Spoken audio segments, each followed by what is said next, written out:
कहा सभी शराबी हैं। कोई साधारण शराब पी रहे हैं, कोई पद की पी रहे हैं, कोई धन की पी रहे हैं, कोई कुछ और ढंग की पी रहे हैं, नशे में सभी हैं, क्योंकि सभी के पैर लड़खड़ा रहे हैं।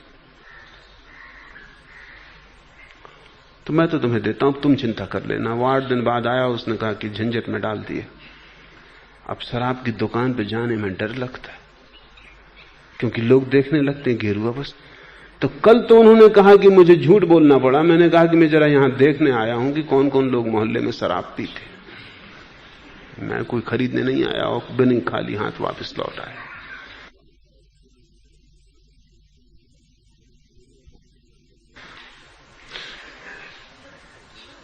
बाहर का वेश तुम्हें आलस्य के थोड़े बाहर लाएगा और तुम्हें थोड़ी स्मृति रखने की क्षमता बनाएगा। एक रिमेम्बरेंस, एक स्मरण रहेगा कि मैं संन्यास्त हूं। तुम चूक जाते हो, भूल जाते हो, दूसरे याद दिला देंगे, कोई नमस्कार कर लेगा, कोई सिर झुका देगा। और भारत तो बड़ा अनूठा देश है, ये फिक्र ही नहीं करता। अगर तुम्हारा गेरु अवस्था तो पैर छूता है कोई, ये बड़ी कारगर बात है। ये भारत ने समझ लिया कि सन्यासी को भी याद दिलाने की जरूरत है कि तुम आदर योग्य हो। ये बड़ी कीमिया है गहरी, उसके भीतर राज है। राज ये है कि हम तुम्हें आदर दे रहे हैं, तुम आदर योग्य हो, आदर योग्य होने की चेष्टा करना। वो तुम्हें जगा रहा है। जहां जाओगे वहीं कोई तुम्हें जगाने वाला मिल जाएगा। खुद भी आईने के सामने खड़े होगे तो अपना गेरुआ वस्त्र, माला एक स्मृति देगी। अभी तुम गहरी मूर्छा में हो, यहां छोटी छोटी स्मृति के साधन भी कारगर होंगे। और छुड़ाने में क्या दिक्कत है? किसी भी दिन कह देंगे कि बस अब छोड़ दो, संसार पहले छोड़ दिया, अब सन्यास भी छोड़ दो, अब दोनों झंझट के बाहर हो जाओ। बाहर थोड़ा सा और भीतर थोड़ा सा। ध्यान भीतर, वस्त्र बाहर। वस्त्र बाहर के लिए है ही, ध्यान भीतर के लिए है। प्रेम भीतर, माला बाहर, नाम बाहर, अनाम भीतर। और जैसा मैं जानता हूं, बाहर भीतर अगर दो होते तो हम विभाजन भी कर लेते। वो दो नहीं, वो दोनों इकट्ठे हैं। कहां से भीतर शुरू होता है, कहां से बाहर अंत होता है, सब जुड़ा है, संयुक्त है। बाहर भी तो तुम्हारा भीतर ही आया हुआ है, भीतर भी तुम्हारा बाहर ही गया हुआ है। तो दोनों को एक ही रंग में रंग डालो। भीतर भी ध्यान का रंग हो, बाहर भी ध्यान का रंग हो। भीतर भी ध्यान की अग्नि चले, बाहर भी अग्निवेश हो, अच्छा होगा। इसलिए सहजों से मैं राजी हूं कि जाने ना संसार, अपने ध्यान की बात किसी को क्या कहनी, उसे तो संभाल कर रखना। लेकिन वस्त्र ध्यान थोड़ी, वस्त्र तो संसार के ही हैं। कोई तो वस्त्र पहनोगे ही, सांसारिक के पहनोगे। मैंने तुम्हें कहा सन्यासी के पहनो, वस्त्र ही चुनने हैं तो सन्यासी के बेहतर वस्त्र तो चुनोगे ही। अगर निर्वस्त्र होने की तैयारी हो तो मैं कहूंगा ठीक है, सन्यासी का वस्त्र भी छोड़ दो। कुछ तो पहनोगे, कोई रंग तो चुनोगे, कोई ढंग तो चुनोगे। मंदिर में रहोगे, मकान में रहोगे, कहीं तो रहोगे। जब रहना ही हो तो मैं कहता हूं मंदिर में रहो, फिर मकान में क्या रहना। अगर मकान को भी मंदिर के ढंग से बना लो, शुभ है। इसलिए एक सेतु बनाया, बाहर और भीतर को अलग अलग करने की कोई जरूरत नहीं। जो भीतर का है उसे छिपाना, जो बाहर का है उसे दिखाने की कोई जरूरत नहीं है। तुम गैरिक वस्त्र पहन के हाथ में एक घंटा लेके मत बजाना कि देखो भाई आ गए हम, उतनी कोई जरूरत नहीं है। लेकिन कोई देख ले तो छिपने की भी कोई जरूरत नहीं कि दीवार के पीछे छिप गए कि कोई देख ना ले। सहज होना उतना पर्याप्त है।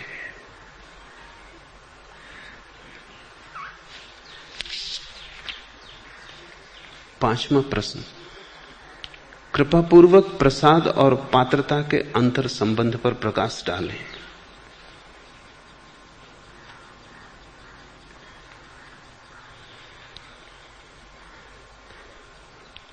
पात्रता पर्याप्त नहीं है।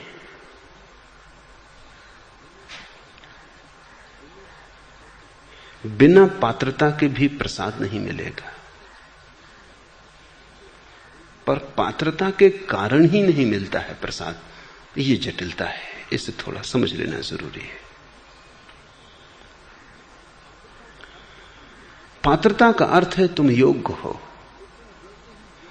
लेकिन जैसे ही योग्यता का ख्याल आता है वैसे ही अहंकार निर्मित हो जाता है कि मैं योग्य हूं, मैं पात्र हूं। जैसे ही तुम्हें यह लगता है मैं पात्र हूं, वैसे ही एक मांग खड़ी हो जाती है कि अब मुझे मिलना चाहिए। न मिले तो शिकायत होती, और मिल जाए तो धन्यवाद पैदा नहीं होता, क्योंकि मैं पात्र था ही।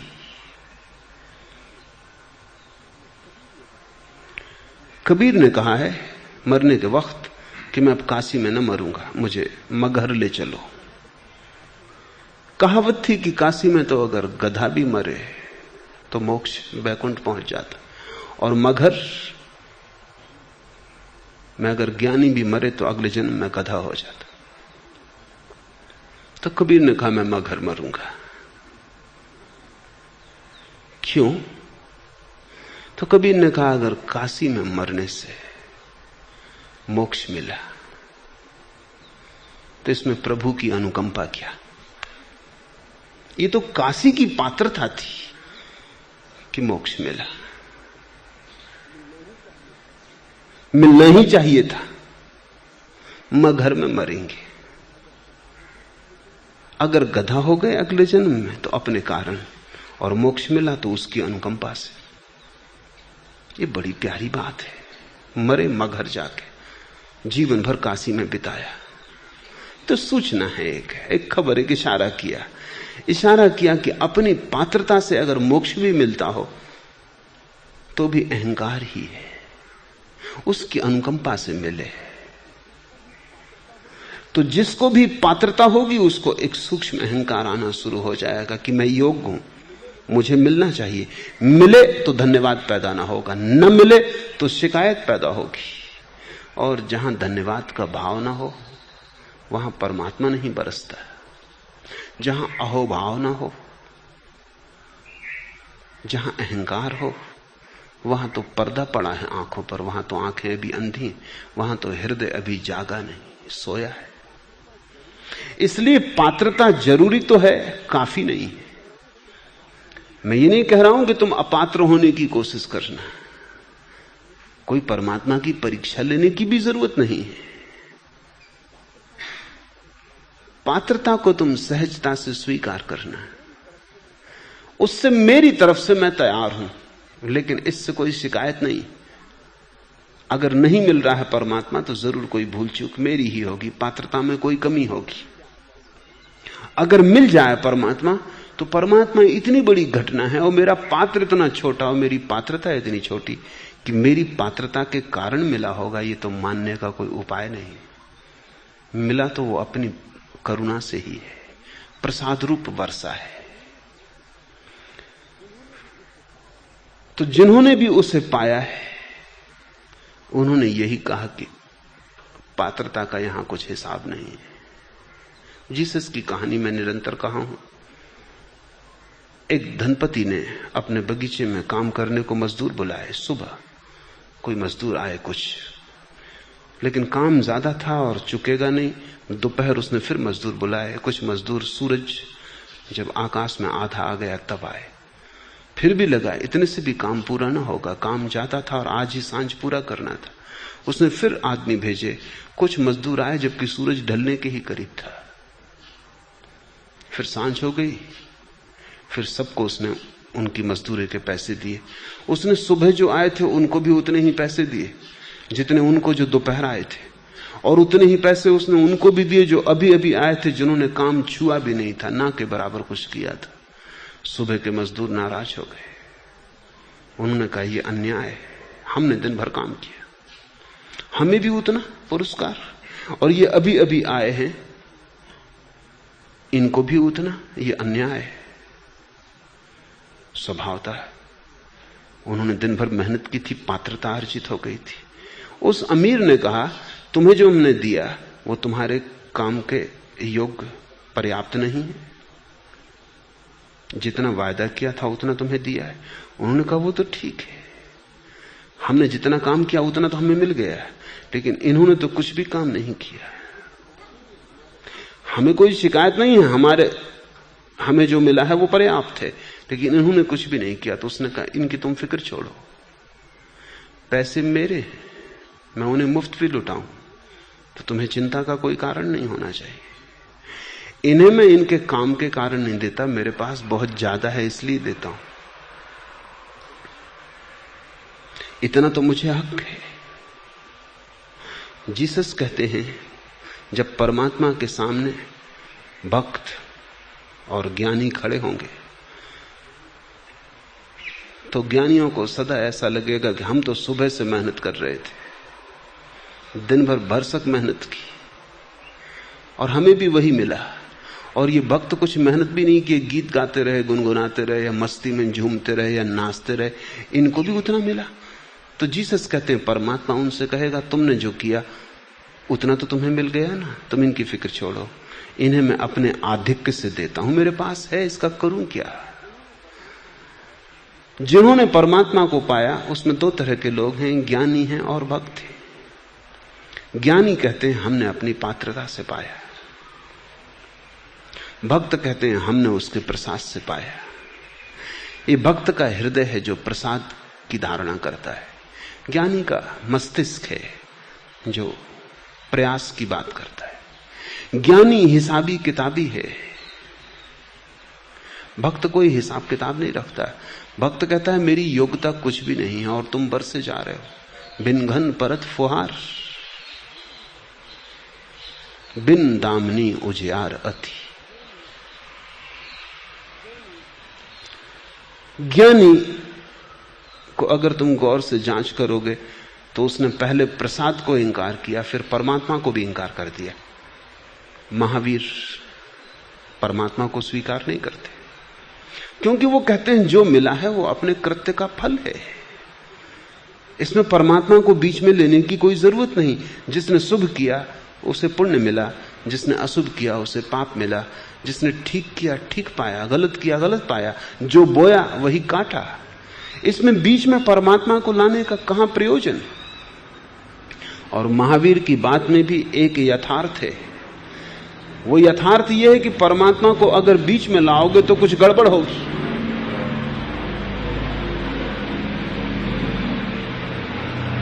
गड़बड़ यह हो जाएगी कि कभी वो उनको भी दे देगा जिनकी पात्रता न थी। समझो कि जीसस की कहानी में धनपति की जगह कंप्यूटर होता है और कंप्यूटर हिसाब लगाता है। कंप्यूटर ना होता, एक मुनीम होता, मालिक ना होता, वो हिसाब लगाता। तो वो देखता जिसने 6 घंटे काम किया उसको 6 रुपए, तो जिसने 4 घंटे काम किया उसको 4 रुपए, जिसने घंटे भर काम किया उसको 1 रुपया। ठीक है, मुनीम के ढंग से सोचता। अगर परमात्मा लोगों के कर्मों का हिसाब लगा लगा के देता है कि कितना किसने किया, तो महावीर कहते हैं इस आदमी को बीच में लेने की जरूरत क्या है। नियम पर्याप्त है, जो आग में हाथ डालता है वो जल जाता है। कोई परमात्मा थोड़ी बैठा है जो देखता है कि तुम आग में हाथ डाल रहे हो इसलिए जलाओ, जो हाथ खींच लेता वो बच जाता। कोई परमात्मा थोड़ी बैठा है जो कहता तुमने हाथ खींचा इसलिए हम तुमको बचाते। जलाओ, हाथ डालो, जलता है, खींच लो, बच जाता है। तो कर्म का सिद्धांत महावीर कहते हैं पर्याप्त है, किसी परमात्मा को बीच में लेने की जरूरत नहीं। और बीच में लेने से झंझट होगी। झंझट ये होगी कि एक सोच विचार हृदय वाली शक्ति बीच में आ गई तो कभी किसी पे दया भी आ जाएगी, अनुकंपा भी हो जाएगी। परमात्मा कोई मशीन तो नहीं है, मुनीम तो नहीं है, मालिक होगा, और मालिक अपने आधिक्य से दे सकता है। फिर क्या करोगे? तब तो खतरे हो सकते हैं। पहला खतरा तो यह है कि जिन्होंने कुछ नहीं किया उनको मिल जाए, और दूसरा बड़ा खतरा यह कि जिन्होंने किया शायद उनको न मिल पाए। जीसस की कहानी में जिन्होंने किया उनको तो मिला, जिन्होंने नहीं किया उनको भी मिल गया, लेकिन कहानी थोड़ी आगे भी जा सकती। कि जिन्होंने नहीं किया उनको ज्यादा मिल गया और जिन्होंने किया उनको उनके करने से कम मिला, क्योंकि हो सकता है ये मालिक आज नाराज हो, इसका मन प्रसन्न ना हो। बीच में किसी को लेने में खतरा है। महावीर ने कहा परमात्मा को हटा दो। परमात्मा के रहते जगत में व्यवस्था नहीं रह सकती। परमात्मा रहेगा तो अराजकता रहेगी। तुम चकित होगे कि हिंदू कहते हैं परमात्मा के बिना अराजकता होगी, परमात्मा नहीं होगा तो कौन व्यवस्था संभालेगा। महावीर कहते हैं परमात्मा होगा तो व्यवस्था संभालनी ही मुश्किल हो जाएगी। बिना परमात्मा के व्यवस्था नियम से चल रही है। कोई हृदय बीच में नहीं है जो हिसाब किताब लगाए, किसी पे दया खाए, किसी पे क्रोध करे, किसी के प्रेम, किसी भक्त को उबार ले और किसी दुष्ट को डुबा दे। ऐसा कोई बीच में नहीं है। सीधे नियम से बात चल रही, साफ सुथरा गणित है। इसलिए महावीर के शास्त्रों में काव्य को कोई जगह नहीं है, शुद्ध गणित है। महावीर की किताब में पढ़ते वक्त ऐसा लगता है जैसे कि कोई इंजीनियरिंग या मेडिकल, गणित, तर्क, इनके शास्त्र पढ़ रहा हो। शुद्ध गणित, वैज्ञानिक हिसाब की बात है। कभी कभी मुझे लगता है कि महावीर के गणित के कारण ही शायद जैन सभी हिसाबी किताबी दुकानदार हो गए। हिसाब इतना गहरा है कि मानने वाले सभी दुकानदार और वणिक हो गए और सब चीजें खो गई, सिर्फ हिसाब की ही क्षमता रह गई। ज्ञानी अपनी पात्रता से कहता है हम पहुंचते हैं, इसलिए ज्ञानी आखिर में कहेगा मैं ही हूं, परमात्मा नहीं। महावीर कहते हैं आत्मा ही परमात्मा है, मतलब मैं ही हूं, कोई परमात्मा नहीं। ये ज्ञान की शुद्धतम अभिव्यक्ति होगी। भक्त प्रसाद से पहुंचता है, वो कहता है मेरी योग्यता क्या है। उसका बड़ा काव्य का मार्ग है। वो कहता अपने से अगर हमको उबरना है तो हम उबर ना पाएंगे, डूब सकते। उबरे अगर तो तुमने उबारा, डूबे अगर तो हम डूबे। दोष अपना मानता है, गुण उसके मानता है। इसलिए एक ऐसी घड़ी आती है प्रसाद से बढ़ते बढ़ते बढ़ते परमात्मा रह जाता, खुद मिट जाता है। भक्त कहता है तू ही है, मैं नहीं हूं। ज्ञानी कहता है मैं ही हूं, तू नहीं। दोनों एक पर पहुंच जाते हैं, अद्वैत बचता है, लेकिन दोनों की अभिव्यक्ति अलग है। इसी संबंध में एक प्रश्न और भी है।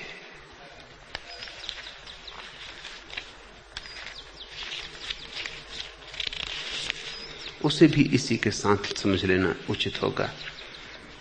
आपने कहा कि परमात्मा प्रयास से नहीं प्रसाद से मिलता है, और सहजो गुरु चरणदास की कृपा का तथा कबीर गुरु रामानंद की कृपा का अहोभाव से गुणगान करते। आप पर किस गुरु की कृपा हुई? क्या आप बिना गुरु कृपा के परम संबोधि को उपलब्ध हुए? इस संबंध में कुछ कहें। दो बातें मैंने तुम्हें समझाई, ज्ञानी और भक्त। ज्ञानी अपनी पात्रता से उपलब्ध होता है, भक्त अपनी प्रार्थना से। ज्ञानी तपश्चर्या से अर्जित करता है परमात्मा को, वो उसका अर्जन। ज्ञानी दावेदार है, पाया है तो अपने श्रम से पाया है। इसलिए महावीर ने जिस धर्म को जन्म दिया और जिस संस्कृति, उसका नाम है श्रमण संस्कृति। श्रमण संस्कृति का अर्थ होता है प्रसाद से नहीं, श्रम से। इसलिए महावीर का नाम ही श्रमण भगवान महावीर, श्रम से जिन्होंने पाया परम सत्ता को।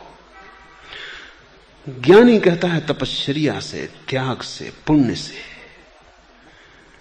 परमात्मा को पाया है मुफ्त में नहीं, किसी कृपा के कारण नहीं, अर्जित किया है। ज्ञानी का दावा है।